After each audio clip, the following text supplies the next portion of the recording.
Hey guys, what's going on? It's Arsenal versus Fulham, and I think right now what is going to happen today is going to be quite upsetting and unbalancing, and we really have to deal with the press coming from Fulham. So Kieran Tierney comes in for Zinchenko and El Nene comes in for Thomas Partey. And the question is going to be is how well are those two guys going to integrate into the team? It's going to be a concern for everybody. As I said in the preview, there was basically 5 games. It's not the first 3 games of the Premier League. It's 5 games, including 2 from pre-season, that this team has really been together, gelled and performed. Zinchenko's been one of our most creative players in the final third. Kieran Tierney comes back into the team. Good to see him as well. And look, we're going to have to see how this works out. I am going to see if I can show you guys some of the new gear in the shop. So I'll report back to you in a second and we'll see how that goes.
Yeah, so guys, listen man, I'm vexed, you know, because I start the day off where City was losing 2-0, Chelsea went down to 10 men. I said, yeah boy, I'm going to lick this thing in the top of the table. We are top of the league before. Yeah, and I just met up with Nate in the Armoury, was looking for, by the way guys, there's no jerseys available. The Jamaican shirt is only available in long sleeve now, and the black shirt, which me and Nate are wearing, all sold out, all gone. They've only got baby sizes left, so sorry guys, man. I don't know when they're gonna. The goalkeeper tops as well, all gone.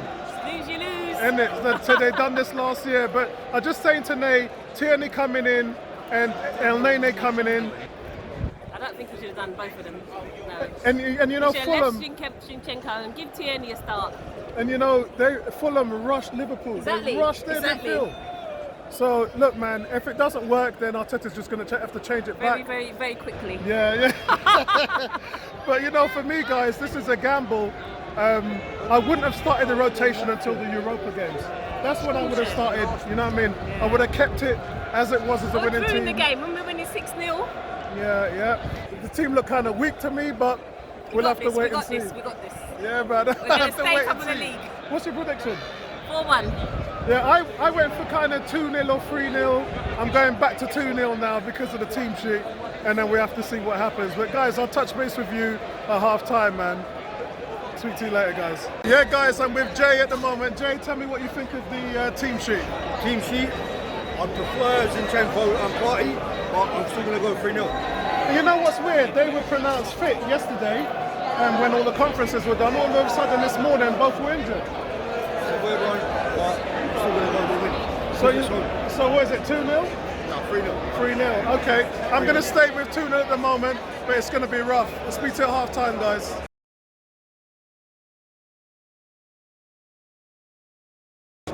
Hey guys, it's Arsenal 0, Fulham 0. Yeah, it's kind of what I thought it was going to be at the beginning of the game. A little bit frustrating, but I did warn those guys in the game preview that Fulham as well is unbeaten, and we know that their midfield is really well set up. You saw what they did to Liverpool. and they've come in here and they've kind of really just frustrated Arsenal. It would have been easier, obviously, without the injuries. You can see El Nene's been a little bit tidy, as he always is. His one-touch football's been complementary to the way we're playing, but just that transitional play you get from Thomas Partey is missing, and because of that, we're not finding Martin Odegaard in the hole. We're just missing him. Time and time again, he's been available to set up attacks, but we're just not getting the ball there. On the left side, that's a problem.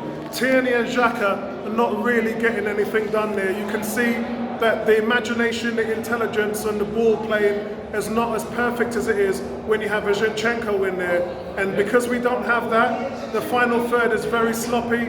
It's almost like we're trying to walk the ball into the net. And because of that, it's just been very frustrating in the first half.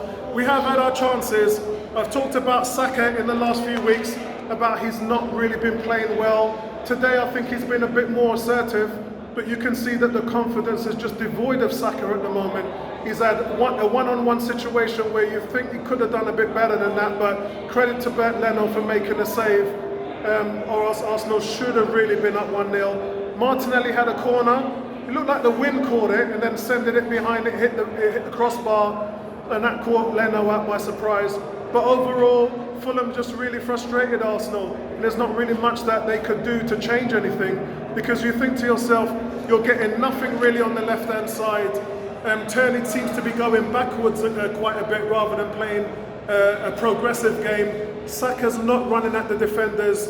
He started off well in this game, I think, but you can just see that this is a player that really hasn't been on form for this season. And I think at some point you've got to take him off. I'm just being fair, because you can get much more out of it. You've got a Vieira option on there, you've got Marquinhos, and you've also got Smith Rowe, even though I wouldn't put Smith Rowe on in this type of game. What I would do is I would get Martinelli on the right side, I would move Jesus to the left, and I would put Nketiah in the middle. And that's probably how I would shake it up for the second half. But let's see what the manager does.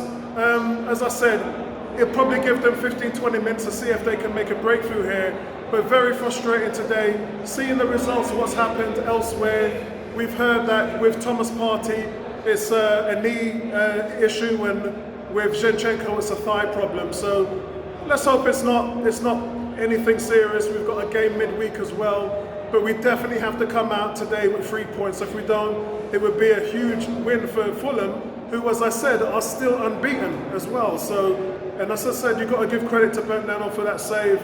But really, Arsenal are just making hard work of this by trying to walk the ball into the net. They're just not being assertive in the final third. And for me, you've got to get more out of Saka. Odegaard has to play more involvement into the second half. You've got to find him.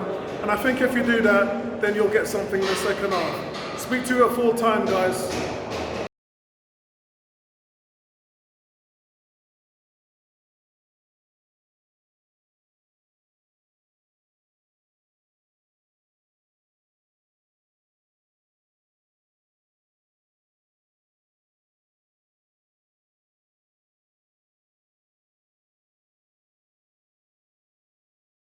Boy, hey guys, what's going on, man? What a cracking game today. Just an incredible game. Arteta, as I said, he didn't change it at halftime. I thought he was going to. He probably should have, looking at the results. We didn't get anything from Saka in the second half, and that was my big concern. I would have just taken Saka off, put Martinelli on the right, put Jesus on the left, and put Nketiah in the middle. Now, it took a little bit of time for Eddie to come on, but when he did, it was fireworks and spark plugs flying everywhere. The intensity from Nketiah in the final third really drove this team forward. But it was Odegaard that was the man that was pulling the strings. Sensational performance. He's my man of the match, Martin Odegaard. He's my man of the match, Martin Odegaard. And I just thought that what he did in the second half rallied the troops. Just an absolute complete performance from Odegaard. But as I said, Nketiah was the key for me. When he came on, it was all guns blazing. Everything just went from 5 and was dialed up to 11 with Nketiah on there. He could have had a couple of goals himself. Just the difference that he can make. And look, it shows you that he should be playing a part of this team. The downside to it was, at times this team looked like it did last season. You could see without Partey and without Zinchenko, the midfield just had no direction. It's almost like they was trying to walk the ball into the net. Very, very frustrating to see from the fans' perspective. But from the manager's perspective as well, that half-time talk, I would not like to have been in the locker room when that was going down. You could see what was going on from there, but they got their just deserves. The fans today were also amazing, cracking. Every single song that you've known from every player was sung today, and just the support that the players are getting from this fan base is probably the best I've seen since I've been coming to the Emirates when it opened. So I'll meet up with you guys later on. Speak to you soon, guys.